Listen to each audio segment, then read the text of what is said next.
Bueno, denme un momentico por acá.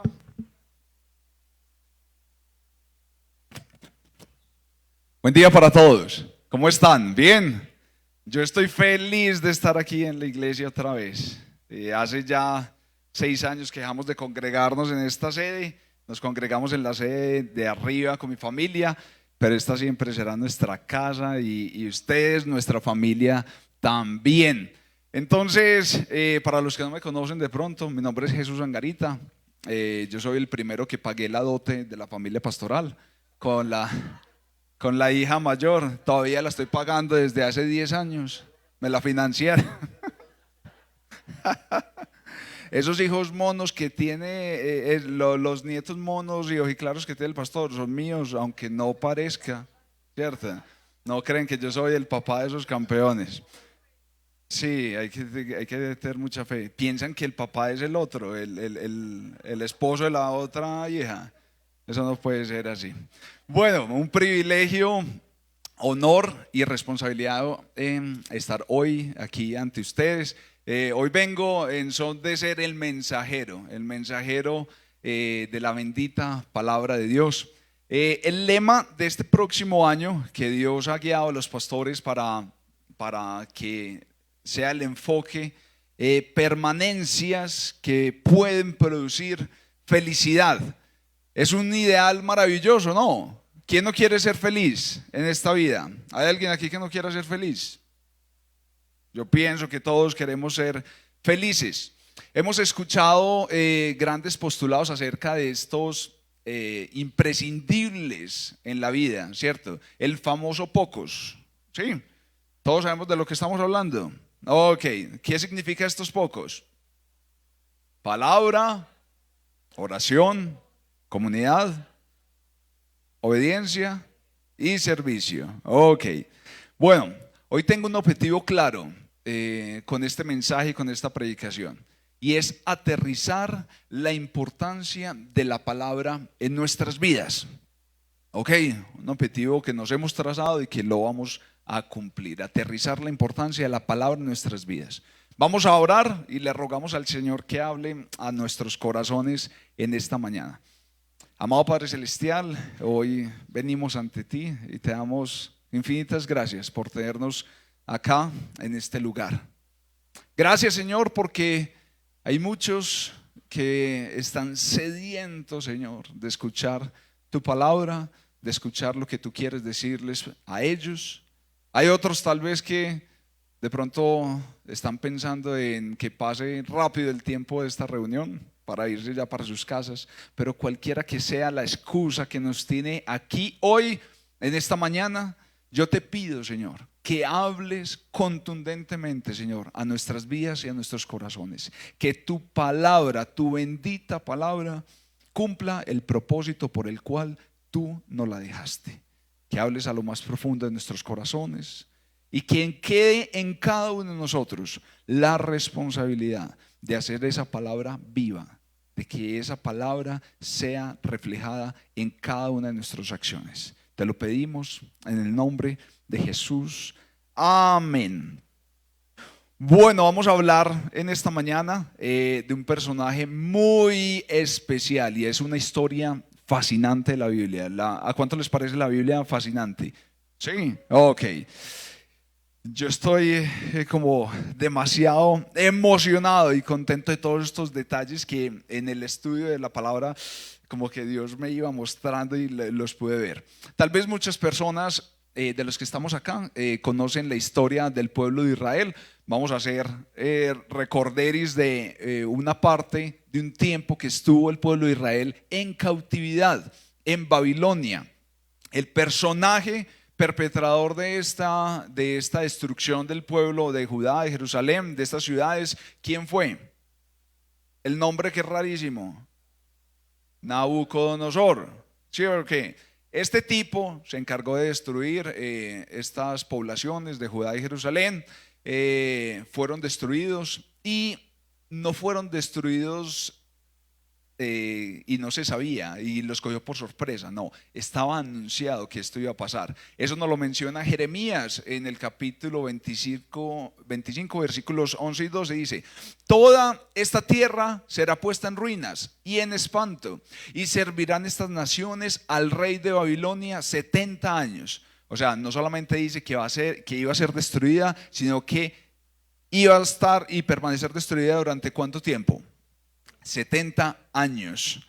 Y cuando sean cumplidos los 70 años, castigaré al rey de Babilonia y a aquella nación por su maldad, ha dicho Jehová, y a la tierra de los caldeos la convertiré en desiertos para siempre. Jeremías profetiza lo que va a pasar también después de este tiempo.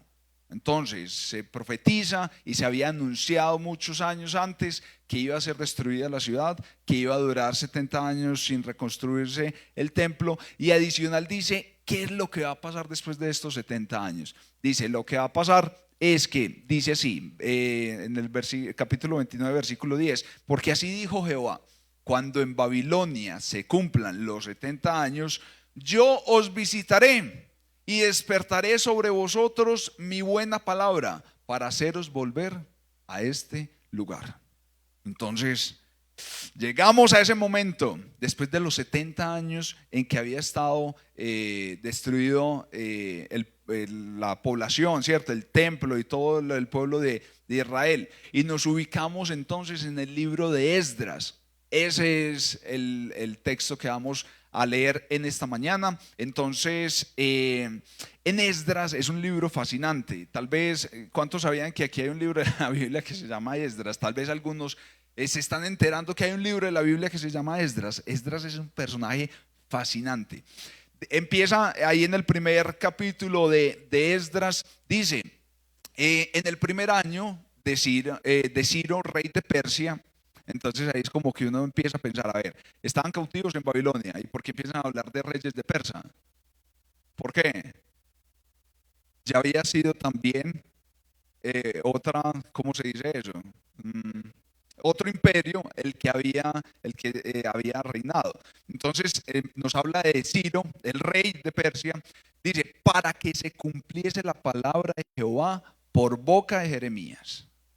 Despertó Jehová, póngale atención a esa palabra, despertó Jehová el espíritu de Ciro, rey de Persia, el cual hizo pregonar de palabra y también por escrito por todo su reino, diciendo: así ha dicho Ciro, rey de Persia, Jehová, el Dios de los cielos, me ha dado todos los reinos de la tierra y me ha mandado que le edifique casa en Jerusalén que está en Judá.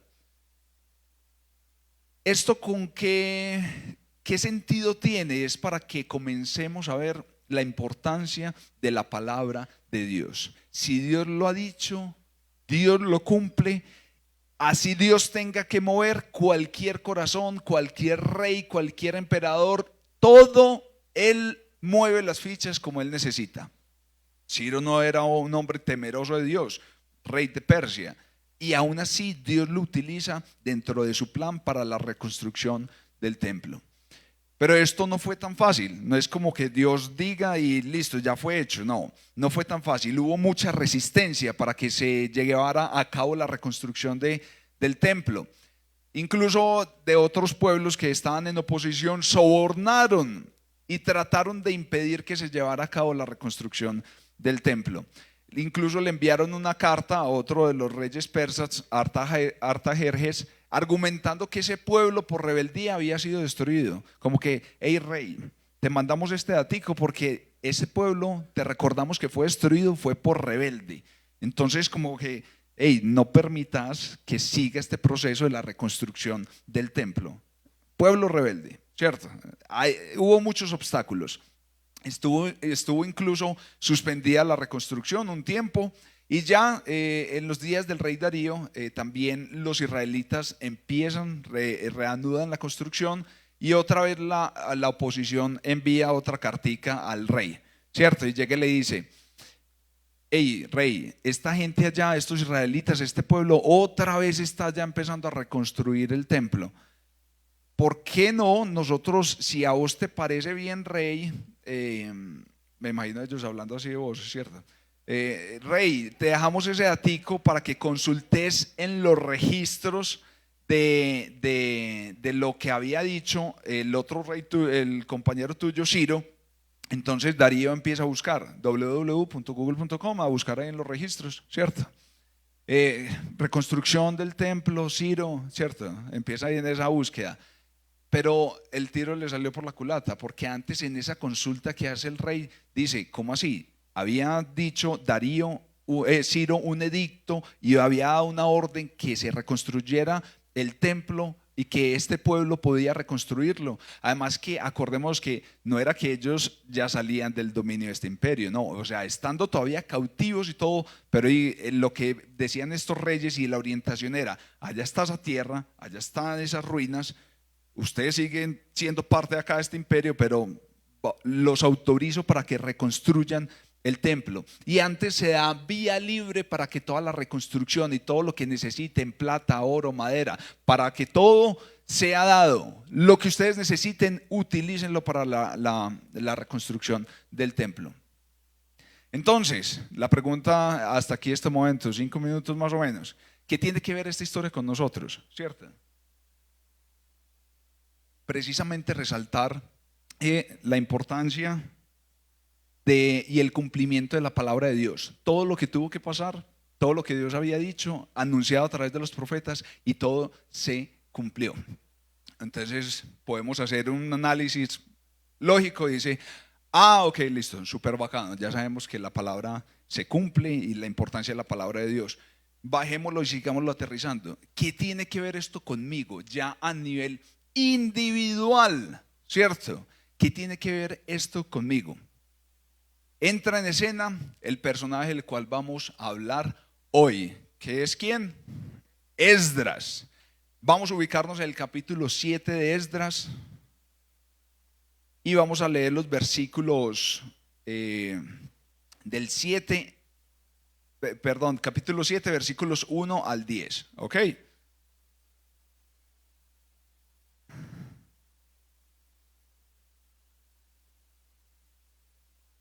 ¿Ya lo tienen? Ok. Esdras capítulo 7 versículos 1 al 10. Dice así: pasadas estas cosas, ¿cuáles cosas? El resumen que les hice, ¿cierto? Ese contexto. En el reinado de Artajerjes, rey de Persia, Esdras, hijo de Seraías, hijo de Azarías, hijo de Hilcías. Ahí hago un paréntesis aquí, querido amigo Frank, a vos que te encanta la historia de Josías. Este personaje Hilcías fue el que encontró el libro. Ok, buen dato, te lo quería dar de regalo de cumpleaños. Ok, hijo de Salum, hijo de Sadoc, hijo de Aitob, hijo de Amarías, hijo de Azarías, hijo de Meradiot, hijo de Seraías, hijo de Uzi. ¿Aquí hay alguien que está embarazado? No. Es que aquí hay una opción de nombres súper bacana. Ahí viene uno que me encanta. Pues le hubiera puesto al tercer hijo así. Dice, hijo de Buki.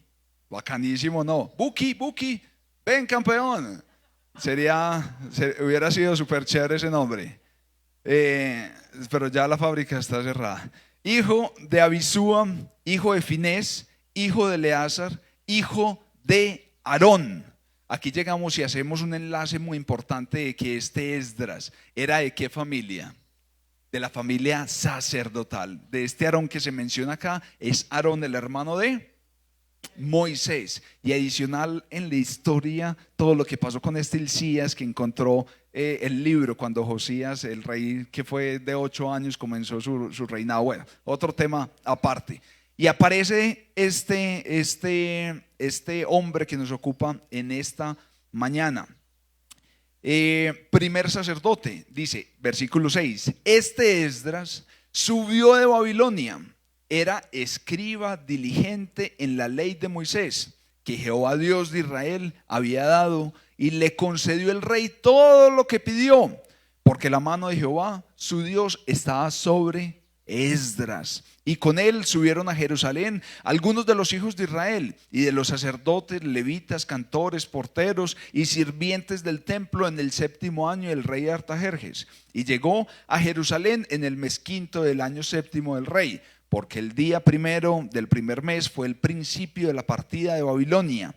Y al primero del mes quinto llegó a Jerusalén, estando con él la buena mano de Dios. ¿Qué fue lo que pasó ahí? Ya había empezado el tema, le estaban migrando de la ciudad de Babilonia hacia este lugar, hacia Judá, hacia Jerusalén, para la reconstrucción del templo. Pero lo que nos va a ocupar en esta mañana y en esta predicación es el versículo 10, porque como les decía, tenemos un objetivo trazado en esta mañana, y es aterrizar la importancia de la palabra en nuestras vidas. Lo que vamos a ver hoy, leamos el versículo 10. Porque Esdras había preparado su corazón para inquirir la ley de Jehová y para cumplirla, y para enseñar en Israel sus estatutos y decretos. Nos ha mencionado algunas características, algunos lineamientos ahí de Esdras. Linaje sacerdotal, ya lo vimos que llegamos hasta Aarón, era esta familia, de la familia de Hilcías, el que encontró el libro ahí en este periodo de Josías, escriba diligente de la ley de Moisés. El rey le concedió todo lo que pidió, no por él mismo, sino por orden y obviamente soberanía de Dios. La mano de Jehová su Dios estaba sobre él. Entonces aquí una pregunta que nos podemos hacer es: hey, ¿por qué Esdras? ¿Por qué Esdras? Vamos a aterrizar, como les mencioné al principio, cómo una persona como usted y yo se relacionó con la palabra de Dios. Es importante y vital para nosotros hoy, para usted y para mí, porque uno puede tener la teoría y poder saber que la palabra de Dios es relevante, importante. Todos, yo pienso que aquí unánimes podemos decir, la palabra de Dios claro que es importante. Bueno, y entonces, ¿qué pasa? ¿Qué pasa con esa importancia? Por eso he titulado la enseñanza esta mañana: 3 decisiones determinantes en la vida cristiana. Respecto también a la palabra, 3 decisiones determinantes en la vida cristiana. La primera decisión determinante, como lo dice ahí el versículo 10, Esdras había preparado su corazón, dice, para inquirir la ley de Jehová. ¿Ok? Entonces, la primera decisión que debemos tomar usted y yo, así como la tomó Esdras, es aprender la palabra. Quiero que empecemos aquí a hablar un poco y que sea muy conversado el tema. ¿Qué es inquirir? ¿Qué es inquirir? ¿Alguien sabe? Inquirir. Como entrar, como profundo. Ok.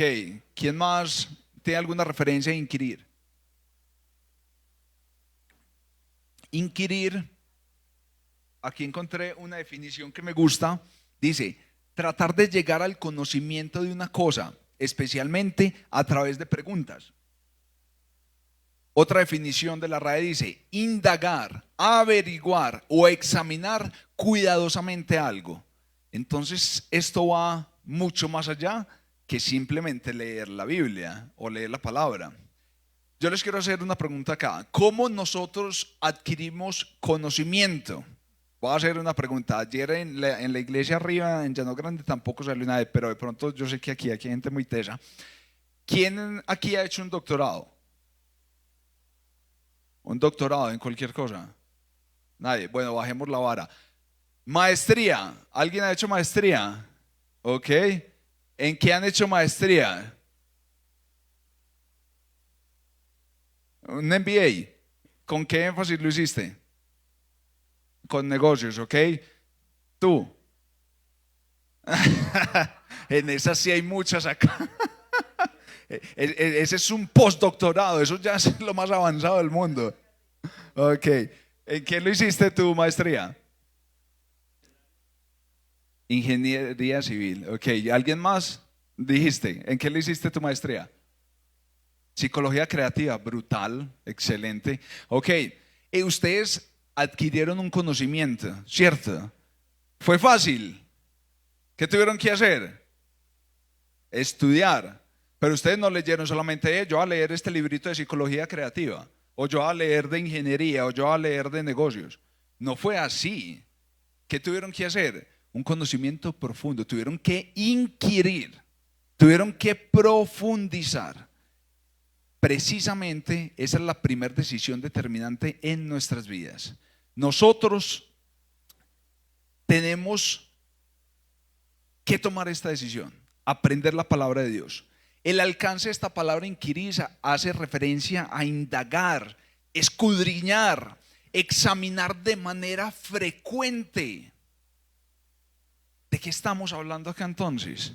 Estamos hablando de devocional, estamos hablando de disciplinas espirituales, ir a la iglesia donde dan una explicación mayor de la palabra, pertenecer a estos grupos pequeños tan enriquecedores. Por eso desde siempre la iglesia ha tenido un enfoque en esos pequeños grupos. Ahí son dos enfoques claves para la vida de cualquier persona aquí en la comunidad, porque adquirís un conocimiento más profundo de la palabra, y aparte de eso, porque haces relaciones, ahí de verdad conoces personas.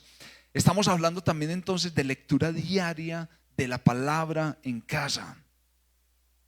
Hasta ese momento, Esdras, ¿cuál era su fuente de consulta? La ley de Moisés, ¿cierto? La Torá. Ahí estaba como fuente de consulta. Para nosotros hoy se ha facilitado un poco. Nosotros ya tenemos toda la Biblia, e incluso la tenemos mucho más profundizada, porque la palabra fue hecha carne. Ya llegó Jesús, estuvo entre nosotros, y la palabra se cumplió en él. El mismo Jesús hace una referencia clara, y más que una referencia, hace una invitación. Y nos dice y nos menciona Juan estas palabras de Jesús: escudriñad las escrituras, porque a vosotros os parece que en ellas tenéis la vida eterna, y ellas son las que dan testimonio de mí. Es Jesús mismo el que nos hace la invitación: escudriñar las escrituras. Así como nuestros compañeros que se tuvieron que esforzar por adquirir un conocimiento, así mismo lo tenemos que hacer usted y yo, y todos, frente a la palabra de Dios. Esto no es solamente para leerla, esto es para estudiarla, para aprenderla de verdad. Póngale cuidado a esta frase: el entendimiento de la palabra de Dios es el principio de una vida con propósito. Porque si usted y yo no estudiamos la palabra, no la entendemos, usted no va a saber lo que Dios quiere para cada uno de nosotros. Si usted y yo no nos dedicamos el tiempo a aprender la palabra, usted no sabe qué hacer en un momento de crisis. Si usted y yo no aprendemos la palabra, no vamos a saber cómo responder ante X o Y situación. Si usted y yo no aprendemos la palabra, no vamos a tener cómo poder elegir entre una cosa y la otra, por desconocimiento. Y ya le pasó al pueblo. El pueblo pereció por falta de conocimiento. Entonces es determinante esta primera decisión en nuestras vidas: aprender la palabra de Dios, pero estudiarla, juiciosos, metódicos. A veces nosotros tenemos como una dualidad. Por aquí está la parte profesional, ¿cierto? Pero yo también soy cristiano. Entonces a veces decimos por acá: no, yo hago un pregrado, especialización, maestría, doctorado y todo. Y aquí no, yo sigo leyendo la Biblia así superficialmente, cuando lo que determina de verdad nuestra vida real es esto acá. A lo que voy es que nosotros tenemos que adquirir tanto conocimiento en el mundo profesional, que es importante, pero mucho más importante es conocer lo que Dios quiere para nuestras vidas. Ojo pues, entonces, primer decisión determinante. ¿Cuál? Aprender la palabra, ¿ok? Pasamos a la segunda decisión. La segunda decisión es accionar la palabra. Vean lo que dice Esdras, que había preparado su corazón para inquirir la ley de Jehová, y dice, para cumplirla. Ok. Esdras no simplemente se conformó con aprender la palabra, pasó a la acción. Dice, para cumplirla. Digamos que este es algo que me ha dado vueltas durante mucho tiempo, porque podemos saber mucha palabra, podemos incluso aprenderla de manera profunda, y si no llegamos a tomar esta segunda decisión determinante, pues la verdad esto no tendría sentido. ¿Para qué nosotros dentro de 8 días decir acá, no, nosotros aquí somos los más tesos en la palabra, ya sabemos y todo? Y es como ustedes, los de la maestría en ingeniería, en psicología, tienen un conocimiento, tienen una maestría, ¿cierto? Y el mundo profesional está cuestionando mucho eso. Aquí no tanto de esas empresas súper grandes, Google y todo, que yo tengo el título de tal cosa. No. La pregunta es, ¿usted qué sabe hacer? ¿Cierto? Mucho más del título. Por eso es que hay una brecha entre el conocimiento y el aprendizaje. Son dos cosas completamente diferentes. En un libro que estoy leyendo, súper bacano, que se llama La Estrategia Emergente, de un tipo, un loco ahí súper chévere, Alejandro Salazar Yusti, al que es súper recomendado para quien lo quieran leer en el mundo de las organizaciones y administración y de los negocios. Alejandro dice, la estrategia, y la define. ¿Por qué digamos que quiero utilizar este ejemplo acá? Porque precisamente en el mundo de la administración y en los negocios pasa esto. Conocemos todo eso tan trillado de la planeación estratégica. ¿Para dónde vamos como organización en 10 años? Con números súper ambiciosos, decisiones, nuevas líneas de negocio, un resto de cosas. En la empresa acabamos de hacer ese proceso. Y ahí llega la misma pregunta. ¿Cierto? Y entonces, ¿para qué eso? ¿Cómo aterrizar? Si usted y yo decimos, tengo la palabra, yo sé que la palabra es lo más importante de mi vida. Y entonces, y Alejandro dice, la estrategia es lo que uno hace. Nada de, sí, muy bueno planear, proyectar, pero ¿usted qué está haciendo? ¿Usted qué decisiones está tomando? Esdras ejecutó, llevó a cabo lo anunciado por los profetas, la reconstrucción del templo, aterrizó la teoría. Y yo sé, suena más fácil de lo que realmente es. Ya vimos y les conté algunos de los obstáculos que tuvieron que pasar para cumplir ese objetivo. En ese sentido, el imprescindible de la bendita palabra de Dios, en teoría, llegamos a conocer su importancia. Si tomamos la primera decisión de aprenderla, de escudriñar, de inquirir la palabra, vamos por buen camino, vamos bien. Pero venga, seamos realistas. Llegamos al mundo que usted y yo vivimos el resto de los 8 días de la semana, ¿cierto? O los otros 7 días de la semana. Llegamos al mundo real y nos enfrentamos a esas decisiones difíciles diarias, ¿cierto? A esos hard choices, decisiones complejas que tenemos que tomar. Les ilustro. Venga pues para que vayamos ya aterrizando el tema de la importancia de la palabra y cómo nosotros nos estamos relacionando con ella. Decidir ser fiel, identificar el gusto por otra persona y decidir alejarse. Decidir no llamar, decidir no tener citas de trabajo, decidir quedarse en la habitación del hotel cuando estás en una convención o congreso. Ese es el mundo real. Hace poco estuve en una convención, también en un congreso en Pereira. Quedé asombrado del tipo de conversaciones que tenían un resto de tipos de señores, todos los planes y todo que tenían para ejecutar porque no estaban con sus esposas. Y ese es el mundo real. Ahí es donde tenemos que tomar decisiones. Decidir no tener novia o novio no cristiano. Decirle no a esa niña mamacita o a ese man papacito. Bueno, eso era en mi época. ¿Cómo se dice ahora los pelados? ¿Cómo les dicen ahora? ¿Todavía les dicen mamacita, papacito? No sé. A ver, algún joven que me ayude por acá. ¿Cómo les dice? Hey, Sebas. Ah, qué. No, ahí sí ya estamos. Sí, sí, sí. No, no, no. Se me cruzan muchas palabras en la cabeza. Ok, pero son esas decisiones. O sea, es aterrizar la palabra.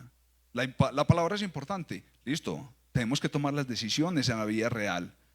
Decidir no tener relaciones sexuales hasta el matrimonio. Una decisión clara que hay que tomar.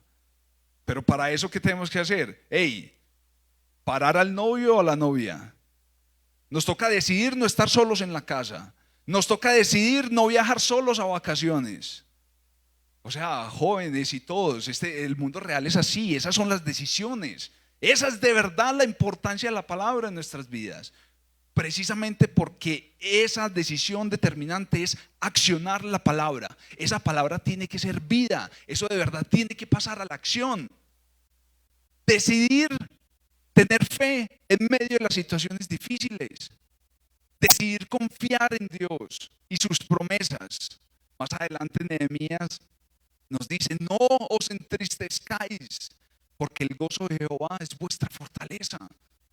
En medio de las situaciones difíciles también tenemos que tomar decisiones. Decidir no hacer ese negocio porque es deshonesto. Decidir no hablar mal de una persona. Decidir no mentir. Decidir creer lo que Dios dice en su palabra. Decidir esperar. Y un sinfín de decisiones que usted y yo tenemos que tomar diariamente. Pero para poder tener la fortaleza y tomar esas decisiones y saber hacia dónde tomarlas, tenemos que aprender su palabra primero. Tenemos que escudriñarla, tenemos que hacer la parte de nosotros. Ser intencionales en estudiar la palabra para poder llegar acá a que tomemos acción, a que accionemos esta palabra en nuestras vidas. Esdras lo tenía clara, estudiaba pero ejecutaba. Es así como los de maestría, ¿cierto? Los compañeros acá. Muy bueno, usted ya adquirió un conocimiento, listo, aplíquelo pues. Ahí es donde se valida usted de verdad si vale o no ese cartón que adquirió. Igual los pregrados, igual cualquier oficio que nosotros hagamos. Pero precisamente eso es como que lo que Dios me viene dando vueltas en mi corazón. El cristianismo tiene que dejar de ser una teoría. El cristianismo tiene que dejar de ser un conocimiento exquisito. De sí, claro, Dios, tú moriste por mí y me salvaste. Claro que sí, te agradezco con todo mi corazón y que soy salvo por gracia. Punto de partida. Pero y el resto del mundo real, tenemos que tomar decisiones. Y es ahí donde está el mundo anhelando. Anhela ver la manifestación de los hijos de Dios. ¿En qué? En acciones, en decisiones que usted y yo tenemos que tomar. ¿Ok? Entonces esa es llevamos dos decisiones determinantes. La primera, ¿cuál es? Aprender la palabra. La segunda, accionar la palabra. Y en tercer lugar, como lo dice Esdras, dice, y que había preparado su corazón para inquirir, para cumplirla, y dice, para enseñar en Israel sus estatutos y decretos. Yo aquí puse una palabra que me ha carcomido y me tiene demasiado apasionado. Y la tercera decisión es antojar hacia la palabra. Ojo pues, antojar hacia la palabra. Esdras se preparó enseñando también en Israel los estatutos y los decretos. Más adelante vemos un poco más claro esta función de Nehemías, de Esdras, perdón. En Nehemías se juntó toda la congregación y le dijeron: Esdras, ven sacerdote, y sacaron el libro y empezaron a leer. Y nos dice ahí Nehemías lo feliz que el pueblo fue cuando en el momento que estaban leyendo el libro otras personas le explicaban, y adicional, ellos entendían la palabra. La mejor manera de enseñar es que con el ejemplo. Por eso quiero darle este alcance a este punto, a esta decisión determinante. Desde hace mucho tiempo, la palabra antojar se me ha clavado en el corazón demasiado. Pero no es gratis, sino que es ante la necesidad que he tenido y que tenemos como papás. Y ¿cuántos son papás acá? Bueno, me van a entender muy bien. Cuando tenemos la bendición de tener hijos, entramos en un proceso de obligación casi de ser mejores personas. No. ¿Por qué lo digo? En el sentido que comenzamos con correcciones, ¿cierto? Y le decimos a los niños y que obedezca X o Y cosa, pero debemos ser congruentes con lo que le decimos que ellos deben obedecer. No es posible que yo, hey, campeón, Fede, no dejes la ropa tirada ahí en el baño o los zapatos desorganizados, pero va a la habitación mía y yo tenga las cosas así. Por eso les digo que es una obligación casi de ser mejores personas. Nosotros debemos enseñar a nuestros hijos precisamente es con el ejemplo. Por eso es que Dios me ha traído esa palabra también de antojar. Es porque yo debo provocar en mis hijos el querer que ellos amen a Dios.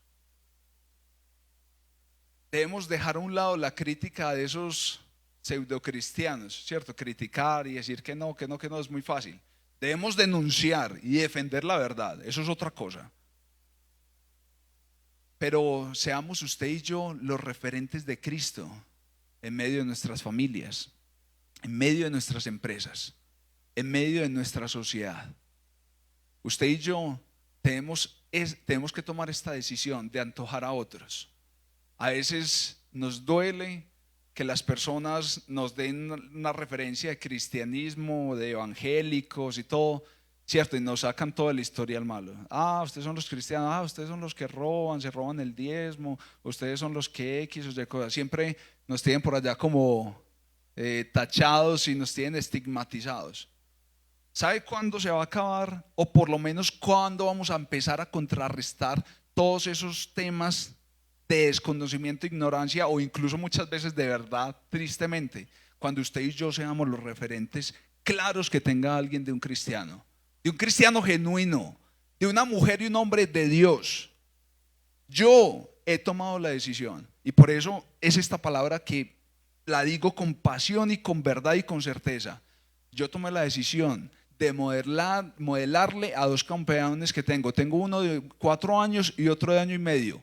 Y yo tengo el compromiso y la obligación y la determinación de modelarle a esos campeones qué es ser un hombre de Dios, qué es ser un hombre íntegro que ama a Dios, que ama su palabra, que ama a su esposa, que respeta a su mamá. El día de mañana que yo le pueda decir a mis hijos tranquilamente, vea, sean como su papá.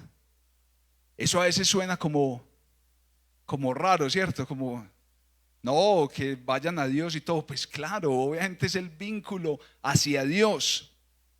Pero es que Pablo ya lo dijo una vez. Sean imitadores de mí. ¿Cómo? Como yo soy de Cristo. Entonces usted y yo somos los hombres y las mujeres que tenemos la obligación de antojar a otros a que vayan a la palabra, a que vayan a Dios. El cristianismo, de que vayan al evangelio. Usted y yo somos cartas escritas que la gente está leyendo. ¿Qué están leyendo nosotros?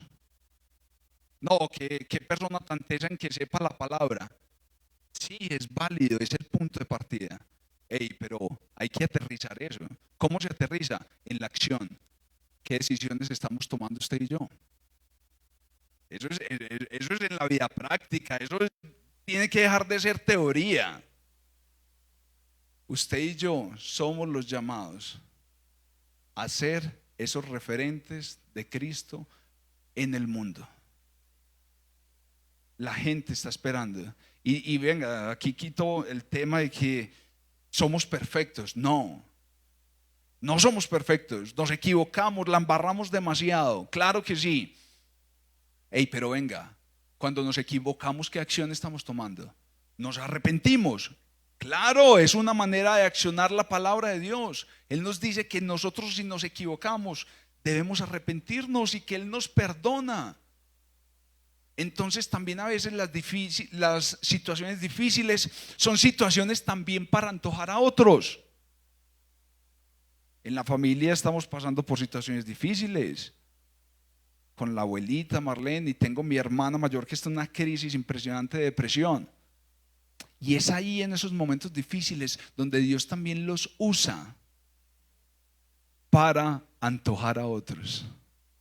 Como así, Chucho, a costa de mi dolor y sufrimiento. Yo soy un abanderado de algo. Si Dios permite algo, como dice su palabra, Él nos va a dar el poder de resistir. Si Él permite algo, es porque Él va a darnos lo que necesitamos para aguantar esa prueba. Y en medio de esa situación difícil, en medio de esa decisión de confiar en Dios, de refugiarnos en Él, es donde también la otra gente va a ver: ¿cómo así? Vos con ese cáncer, con esa enfermedad tan compleja que tenés, y seguís confiando en Dios y tenés esto. Y de esa manera también se antojan de Dios, se antojan de su palabra y de su poder. La bendita palabra de Dios. Espero que todos queramos recibir esa calificación AAA. ¿Sí o qué? ¿Cuáles son esas 3 decisiones? Aprender, accionar y antojar. La mejor decisión de nuestras vidas es decidirnos por Cristo y vivir como Él vivió. La invitación entonces para usted y para mí hoy es clara en esta mañana. Tengamos la palabra como es imprescindible en nuestras vidas. Sí, pero esa teoría se tiene que aterrizar. La gente nos tiene que ver actuando de una manera congruente, una vida íntegra. Aquí en la iglesia todo esto es muy fácil. Aquí es muy fácil ser cristiano en la iglesia, ¿cierto? Aquí todos vemos, hablamos bien, no decimos palabras, ¿cierto? No decimos esas expresiones de los jóvenes. Pero allá afuera, ¿qué? Cuando estamos en el colegio, cuando estamos en la universidad, cuando estamos en el trabajo, cuando estamos manejando, cuando estamos en la vida real, es que seamos claros con eso. Está una vida real, pero tenemos que ser congruentes, aprendiendo la palabra, accionando su palabra y antojando a otros hacia la palabra de Dios. Pidámosle entonces a Dios que nos ayude. Oremos, es un reto gigante. Cerremos nuestros ojos, por favor. Señor, te damos gracias en esta mañana, Señor, porque nos hablas de un evangelio que se aterriza. A veces aprendemos a ser cristianos y aprender a hacer cosas de cristiano es fácil aprenderla, Señor. Pero el mundo está cansado a veces que le hablen del amor de Dios, que Dios los ama, que Dios es tan grande, que Dios es tan bueno. Y la gente está reclamando: Señor, no me hables más de Dios, mostrámelo en tu vida. Y ahí es donde nosotros te pedimos, Señor, que nos ayudes a aprender de tu palabra, Señor, a buscarte, a hablar contigo, a conversar contigo, Señor. Que aprendamos de esas riquezas, de la profundidad de tu palabra, Señor, que es hermosa, tu palabra es gigante, Señor. Por tu palabra fueron hechas todas las cosas, el universo. El Verbo se hizo carne. Tu palabra fue dicha, anunciada, profetizada y se cumplió. Y nosotros la tenemos acá. Podemos acceder a ella. Podemos consultarla, podemos estudiarla, podemos indagarla, podemos escudriñar tus escrituras, podemos meditar en ella. Ayúdanos, Señor, a tomar la decisión de aprender tu palabra, Padre Celestial. Y paso seguido, Señor, te pedimos el reto más duro, Señor: implementar tu palabra, accionar tu palabra, hacer la vida en nosotros. Ayúdanos con este reto gigante, porque entramos muchas veces, Señor, en el conflicto de Pablo. El querer está en mí, yo lo quiero hacer, pero no, yo tengo el conocimiento, pero me cuesta hacerlo. Y en eso nos debatimos, Señor, diariamente. Pero ayúdanos a tomar esas decisiones difíciles, esas decisiones de no, o esas decisiones de sí, pero guiados por tu palabra, Señor. Y ayúdanos, Señor, en tercer lugar, a que nuestra vida antoje a los otros. Que la gente tenga una imagen tuya y de un cristiano y del cristianismo real y genuina, de personas que sufrimos. Que no es ese discurso barato, Señor, que venden de pare de sufrir y que la vida cristiana es lo mejor del mundo y que aquí no hay problemas. No, sino que en medio de los problemas también tenemos un refugio seguro. Señor, que las personas vean en nosotros, hombres y mujeres, que seamos reflejo tuyo, Señor. Que podamos algún día, Señor, decir así como Pablo dijo: sean imitadores de mí como yo soy de Cristo. Tenemos un reto gigante por delante. No podemos solos. Te necesitamos, Señor. Necesitamos que tú estés al lado nuestro, siempre guiándonos, tu Espíritu Santo recordándonos, siempre en el día a día. Te damos muchas gracias, Señor, porque hay que tomar decisiones hoy. Y te pido también por eso, las personas que tienen que tomar decisiones, todos debemos tomar decisiones, pero hay gente que tiene que tomar unas decisiones impresionantes, de decirle no a muchas cosas. Yo te pido, Señor, que los guíes, los ayudes, les des el valor que ellos necesitan para tomarlas, y que aunque muchas veces sintamos miedo, Señor, aún con miedo sigamos adelante guiados por ti. Te damos muchas gracias, Señor, porque cualquiera que sea nuestra situación hoy decidimos creerte a ti. Como decía la canción, decidimos, Señor, que tú seas el centro de nuestras vidas.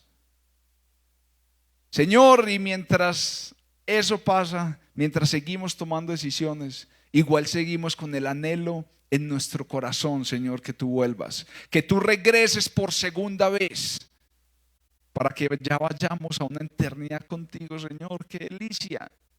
¡Qué delicia! Nuestra ciudadanía no es de aquí, nuestra ciudadanía es de los cielos, pero tenemos que vivir acá, tomar decisiones acá. Pero nosotros seguimos anunciando y deseando con todo nuestro corazón que tú vengas por segunda vez. Por eso nosotros hoy decimos: Maranata, ven, Señor Jesús. Muchas gracias.